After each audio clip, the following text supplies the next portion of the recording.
Hello guys, welcome back to the lecture. So our today's topic is counseling. We have already completed our unit number 1. The topics are overview of training, process of training, then training assessment, and then criteria and designing of the training, how to design the train or how to design an effective training program. And during the overview of training, we have already completed the overview of development की development होता क्या है, उसके क्या concept है और उसकी requirement क्या है. So we are directly jumping to the counseling technique with reference to the development of employees, society, and organization. So basically, we'll talk about counseling techniques. These counseling techniques could be connected to the employees, society, and organization. So let us start the second module and second topic of your second module.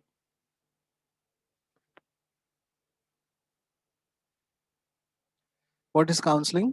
Counseling is a therapeutic process of providing help and support to people to face and sail through difficult times in life. It helps people to see things from a different viewpoint and encourage them to draft their action plan. So counseling is nothing but एक process है जहाँ पे आपको help या support दिया जाता है to face a particular difficult time. Now it can be a psychological time, it can be a physical time. किसी के पैर का एक्सीडेंट हुआ है एंड वो बहुत ही डिफिकल्ट टाइम पे जा रहा है. They are not able to cope up the pain, so उनको काउंसलिंग किया जाता है साइंटिफिकली कि उनके साइकोलॉजी को, उनके टेम्पर को कंट्रोल करने. कभी कभी कोई इंसान दिमागी रीजन से, उनके दिमाग साइकोलॉजिकल रीजन से दिमागी हालत खराब होती है, तो उनके लिए भी हम काउंसलिंग देते हैं. अब ये एम्प्लॉय सोसाइटी और ऑर्गेनाइजेशंस के लिए क्यों कहा गया है? बिकॉज एम्प्लॉयज़ को बहुत सारे जॉब्स दिए जाते हैं, काम दिए जाते हैं, एंड देन वो काम उनको कम टाइम में कंप्लीट करने के लिए कहा जाता है. फॉर एग्जांपल, आपको अगर मैं कहूँ कि आपका module number 1 and module number 2 में काउंसलिंग तक मुझे कल के कल नोट्स बना के चाहिए, तो आप में से कुछ लोग बना के दे सकते हैं बिकॉज बहुत सारे लोगों ने ट्रैक पे रखा रहेगा अपने आप को, नोट्स बनाना शुरू किया रहेगा. लेकिन अगर मैंने सडनली कहा कि आपको 2 मॉड्यूल या 3 मॉड्यूल के नोट्स कल के कल चाहिए, तो साइकोलॉजिकल टेंशन आपको आ जाएगा कि कल के कल कैसे करें, and आप फोकस नहीं रहोगे. तो आपको घर वाले काउंसलिंग देंगे कि सर से बात करो, अपने दोस्त काउंसलिंग करेंगे कि यार कुछ नहीं, कर ले तो धीरे धीरे कर ले. ठीक है. So counselling can be anything, but लोगों का कहना जो है कम्स टू काउंसलिंग कि लोग आपको क्या सजेशन देते हैं, क्या गाइडेंस देते हैं. अब जब प्रॉपर डॉक्टर काउंसलिंग करता है तो वो काउंसलिंग में अलग अलग तरीके होते हैं.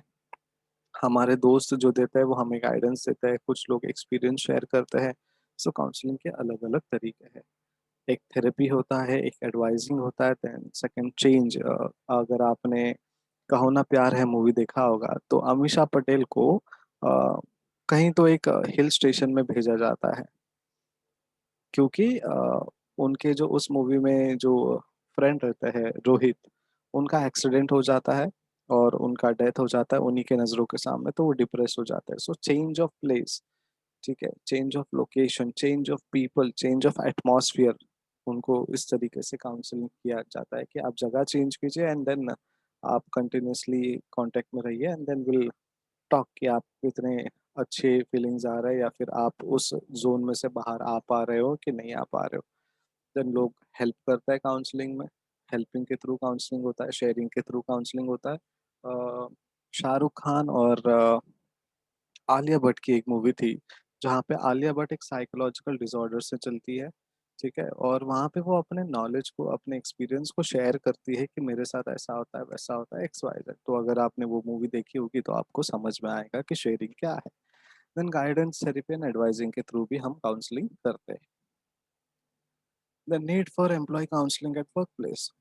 एम्प्लॉय काउंसलिंग की ज़रूरत है हमारे वर्क प्लेस में.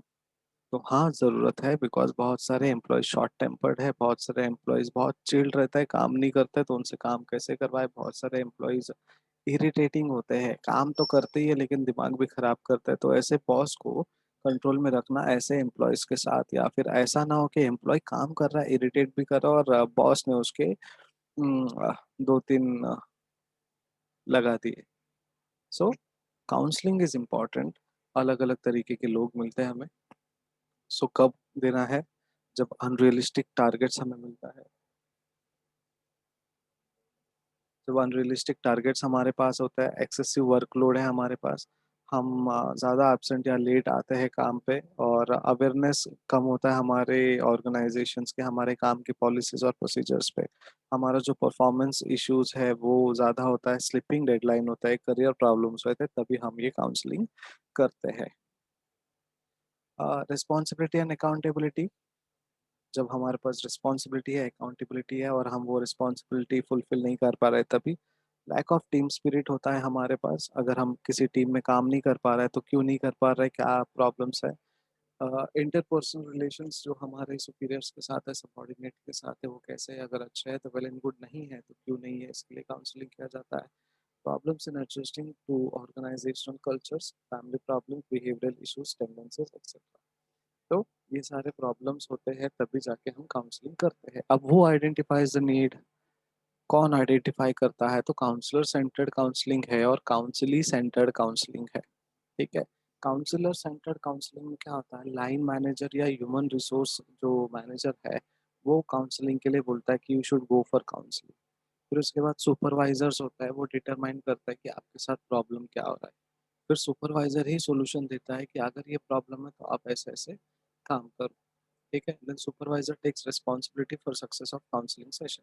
तो जो भी आपका सुपरवाइजर होगा, जो भी आपका काउंसलर होगा, वो आपको इस तरीके से काउंसलिंग करेगा, काउंसलर सेंटर्ड काउंसलिंग में। लेकिन काउंसली सेंटर्ड काउंसलिंग में क्या होगा, इंडिविजुअल एम्प्लॉय या फिर ग्रुप है, वो साथ में काउंसलिंग के लिए जाते हैं, एम्प्लॉय अपने प्रॉब्लम्स को बताते हैं और एम्प्लॉय से ही वो सॉल्यूशन निकलवाने की कोशिश करते हैं, और एम्प्लॉयज़ को एक प्लेटफॉर्म दिया जाता है इन सारी चीज़ों को डिस्कस करने का, ताकि वो हमारे प्रॉब्लम्स को शेयर करे और हमारे सॉल्यूशंस को शेयर करे और अपने प्रॉब्लम्स को रिलीज करे।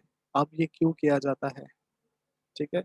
एक तो चॉक डाउन करना है कि हमारा करियर पाथ कैसा है और हम कहाँ जा रहे हैं अभी साइकोलॉजिकल इम्पैक्ट की वजह से। देन हमारे जो वैल्यूएबल एम्प्लॉयज़ हैं उनको रिटेन करने के लिए भी हमें ये चीज़ करना पड़ता है, काउंसलिंग करना पड़ता है। इफेक्टिव कम्युनिकेशंस के थ्रू हमें काउंसलिंग करना पड़ता है, बिकॉज़ हमारे लिए वो हमारे एम्प्लॉयज़ बहुत ज़रूरी है। देन क्यों करना पड़ता है? क्योंकि ग्रोथ ऑफ एम्प्लॉयज़ होना चाहिए, एम्प्लॉयज़ हमारा वहीं पे साइकोलॉजिकली बीमार हो और 10 साल तक वही पोज़ीशन में है, तो वो भी हमें नहीं चाहिए। उसका ग्रोथ होगा तो ऑर्गेनाइज़ेशन का ग्रोथ होगा। ट्रांसपेरेंट एनवायरनमेंट इंश्योर करने के लिए भी हमें काउंसलिंग की ज़रूरत होती है। Then we need to put problems on table for open evaluation and draft resolution. तो ओपन डिस्कशंस के लिए, इवैल्यूएशंस के लिए और ड्राफ्ट रेज़ोल्यूशंस के लिए भी हमें ये काउंसलिंग सेशंस रखने चाहिए, और काउंसलिंग सेशंस में बहुत सारे अ, अंदर की बातें निकलती है जो हम बहुत सालों तक, बहुत महीनों तक दबाए रखते हैं। देन क्लियरली डिफाइन एक्सपेक्टेशंस, हमारे जो एक्सपेक्टेशंस है वो क्लियरली डिफाइन करें। इंश्योर करें employ follow ethical standards, company rules and common cultures. तो हमारे जो एम्प्लॉयज़ है वो स्टैंडर्ड्स को मेंटेन कर रहे हैं या नहीं कर रहे, इसलिए भी काउंसलिंग बहुत ज़रूरी है। कंपनी के रूल्स, नॉर्म्स, कल्चर्स को फॉलो करना भी एक काउंसलिंग है, और वो बताना भी काउंसलिंग है। अब काउंसलिंग दो तरीके के हैं, एक डेवलपमेंटल है और एक डिसिप्लिनरी है। डेवलपमेंटल में कैसे काउंसलिंग करेंगे, फेस टू फेस कम्युनिकेशन करेंगे, इमीडिएट सुपरवाइजर जो होगा, इमीडिएट बॉस जो होगा वो कंडक्ट करेगा, और एक वर्बल डिस्कशन के साथ ये कम्युनिकेशन शुरू होता है, और एक ड्राफ्ट प्लान बनता है, प्लान ऑफ एक्शन बनता है, और फर्स्ट एक्शन स्टेप वहाँ से लिया जाता है। तो डेवलपमेंट काउंसलिंग में हम मिलते हैं, किसी से बात करते हैं, जो एम्प्लॉयज़ को प्रॉब्लम है वो एम्प्लॉय को मिलता है, प्रॉब्लम शेयर करते हैं वर्बल कम्युनिकेशंस के थ्रू, और हाईलाइट करते हैं कि क्या क्या प्रॉब्लम है और हमें उसके अगेंस्ट में क्या क्या स्टेप्स लेने हैं।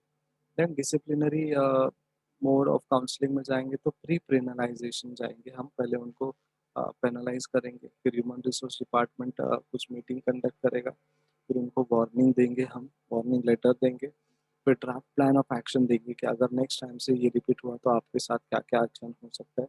तो सेकंड एक्शन स्टेप होंगे अगर डेवलपमेंट काउंसलिंग जो है वो फेल हुआ तो। सो डिसिप्लिनरी में जैसे कि हम लोग बोलते हैं, अगर कल तक आपने होमवर्क नहीं किया, फिर इंटरनल्स के प्रोजेक्ट असाइनमेंट्स नहीं सबमिट किए, तो आपके इंटरनल्स कट कर दिए जाएंगे। तो यहाँ पे पेनलाइज करते हैं हम, वार्निंग देते हैं हम आपको, और आपके लिए एक ड्राफ्ट एक्शन प्लान बना के रखते हैं। नाउ हमारा जो लाइन मैनेजर्स है उसका रोल जो है काउंसलिंग में बहुत इंपॉर्टेंट होता है, क्योंकि वो हमारे प्रॉब्लम्स को सुनते हैं, हमारे इश्यूज को एड्रेस करते हैं, नोट डाउन करता है, और वो हमें फीडबैक और हेल्प और काउंसलिंग को अलग पॉइंट ऑफ व्यू से देखते हैं। ठीक है, वो इन्वेस्टिगेट करता है प्रॉब्लम्स को, किसी भी मैटर्स को, और किसी के साथ डिस्कस करने से वो अवॉइड करते हैं। ठीक है, सो वर्ड ऑफ माउथ में बिलीव नहीं करते, अफवाहों में बिलीव नहीं करते, और वो रूट कॉज को ध्यान से समझते हैं एविडेंस के साथ। वो काउंसलिंग को सजेशन देते हैं, रिकमेंडेशन देते हैं, कुछ सॉल्यूशंस देते हैं, ऑब्जर्व करते हैं कि उनका बिहेवियर कैसा है और एक्सपेक्टेशंस क्या है उनके इस काउंसलिंग से, वो क्लैरिफाई करते हैं। Then they determine the right course of action and reach conclusion and draft plan of action and follow. So line managers का रोल जो है बहुत इंपॉर्टेंट होता है, लेकिन बहुत सिंपल भी दिखाई देता है। सो दिखने के लिए सिंपल है, बट एक्शन प्लान में जब आता है तो वो थोड़ा दिक्कत हो जाता है। अब एचआर के रोल क्या है काउंसलिंग में? एक, need for counselling can be identified by HR as well as supervisor. So counselling की जरूरत एचआर का आइडेंटिफाई कर सकते हैं या सुपरवाइजर आइडेंटिफाई कर सकते हैं। एचआर डिस्कस करते हैं इश्यूज अपने रिलेवेंट सुपरवाइजर से, और कंटिन्यूसली फीडबैक के लिए पूछते रहते हैं कि आपका जो एक्सवाइजेड एम्प्लॉयज है, जो डिप्रेस्ड है, जो प्रॉब्लम्स में जा रहा है, उसका क्या फीडबैक है, क्या रिस्पॉन्स है, डेवलपमेंट क्या है। वो डिस्कस करते हैं और प्लान ऑफ एक्शन को एग्री करते हैं सुपरवाइजर के साथ अगर सूटेबल है तो, और शेड्यूल्स कंडक्ट करते हैं, जॉइंटली काउंसलिंग सेशन कंडक्ट करते हैं। ठीक है, और वो कंक्लूड करते हैं कि काउंसलिंग सेशन जो हुआ है वो अच्छे से हो रहा है, नहीं हो रहा है। अगर नहीं हो रहा है तो विथ वार्निंग वो काउंसलिंग सेशन कंक्लूड कर देते हैं। देन फॉलो अप लेते हैं एक्शन प्लान का, और फीडबैक लेते हैं सुपरवाइजर से, और डेवलपमेंट्स को धीरे धीरे मॉनिटर करते हैं। तो एचआर के भी बहुत इंपॉर्टेंट रोल है। अगर कल को आप एचआर बनोगे या फिर आप अपने एचआर का रोल निभाना चाहते हो, तो घर पे भी देखिए, किसी को कोई काउंसलिंग की ज़रूरत है या खुद को काउंसलिंग की ज़रूरत है, हमारे फ्रेंड्स को काउंसलिंग की ज़रूरत है, तो ये फ्लो ऑफ रोल फॉलो कीजिए। अब काउंसलिंग के क्या क्या स्टाइल्स है? इवैल्यूएटिव काउंसलिंग है, प्रोबिंग है, सपोर्टिव है, इंटरप्रिटेटिव है, रिफ्लेक्टिव है। इवैल्यूएटिव में हम इवैल्यूएट करते हैं, क्वेश्चन पूछते हैं। ठीक है, जैसे जिंदगी ना मिलेगी दोबारा में, वो तीन दोस्त एक टेबल पर बैठे रहता है एक रेस्टोरेंट में, एंड उसमें से एक पूछता है कि अम्मी का फोन आया था। That's it. मतलब इवैल्यूएट कर रहा है, किसी चीज का आंसर ढूंढ रहा है। एंड देन ऋतिक रोशन सामने से आंसर देते हैं कि नहीं यार, ऐसा नहीं हो गया, वैसा हो गया, एक्स वाई जेड वो सिनेरियो बताता है। सो इवैल्यूएशन करना, एग्जामिन करना कि आप किसी क्वेश्चन का आंसर देते हो तो क्या सही देते हो, क्या गलत देते हो। ठीक है, फिर प्रोबिंग, प्रॉब्लम को सॉल्व करना, सपोर्ट करना। ठीक है, इंटरप्रेट करना कि आपका बिहेवियर, आपका बोलने का स्टाइल, आपका चलने का स्टाइल बताता है कि आप डिप्रेस्ड है। कपड़े पहनने का ढंग, आपके सॉन्ग सुनने का स्टाइल, आपका जो स्टेटस है, व्हाट्सएप स्टेटस है, स्टोरीज है इंस्टास के, वो इंटरप्रिटेटिव मोड में रहते हैं। और काउंसलिंग क्या करते हैं, वो चेक करते हैं कि आप किस तरीके से, किस दौर से गुजर रहे हो। देन रिफ्लेक्टिव, जैसा आपका बिहेवियर है वैसा आपका डिप्रेशन होगा। ठीक है, कुछ लोग होता है जो एग्जाम में फेल हो जाता है, फिर उनका मन नहीं लगता पढ़ाई में, सो इट रिफ्लेक्ट्स की अच्छा बच्चा था, पढ़ाई में अच्छा पास होता था, बट बोर्ड एग्जाम्स में अच्छे रिजल्ट नहीं आए तो पढ़ाई करना छोड़ दिया। So it reflects. काउंसलिंग के अलग अलग स्टाइल्स हैं, फिर जो हमने अभी देखे, इवैल्यूएटिव, जजमेंट बेस्ड रहता है वो, इंटरप्रिटेटिव, इंटरप्रेट करना कि what you heard without checking the accuracy of what you have heard, supportive, offer करना जनरली सिंपैथी को, प्रॉबिंग में हमें इंफॉर्मेशन फाइंड आउट करना रहता है, सॉल्यूशंस निकालना रहता है, और रिफ्लेक्टिव में फीडबैक की ज़रूरत होती है लिसनर की तरफ से, और उनको क्या कहना है उनकी तरफ से, right, has been said in order to check its accuracy. So accuracy भी चेक करना है कि हमने जो सुना, जो देखा, क्या सही है या गलत है।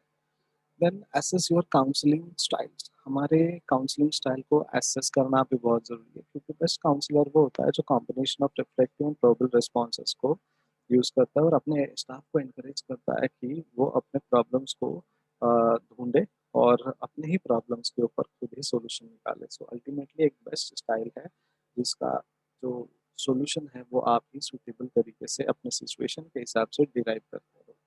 अब काउंसलिंग प्रोसेस कैसे शुरू होता है? Counselling process, step one, identify the need, step two, prepare for counselling, step three, conduct the session and then follow.